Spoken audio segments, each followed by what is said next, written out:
Hi guys, may copyright issue po ba kayo dito sa YouTube? Ayan guys, katulad ko. Ayan, copyright po. Hanggang sa umabot na po ng 19 views po. Hindi ko po nagawa kasi nga, gabi ko po in-upload yan. Pagkabukas po, ayun nakita ko po is copyright.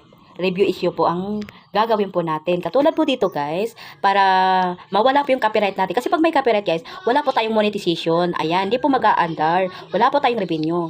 Kaya ang gagawin po natin para matanggal guys, ayan, i-mute segment po natin.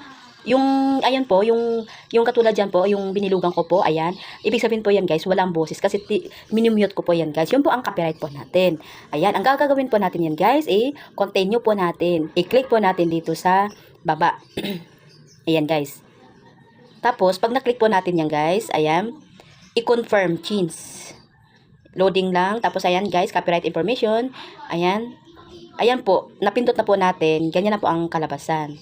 Ayan siya guys. Antayin na lang po natin na mawala po yung copyright claim. Ayan po kasi ang natin. Ayan o. Hindi po kasi atin yan. Ayan. Ang monetization guys, dapat naka-on yan siya guys.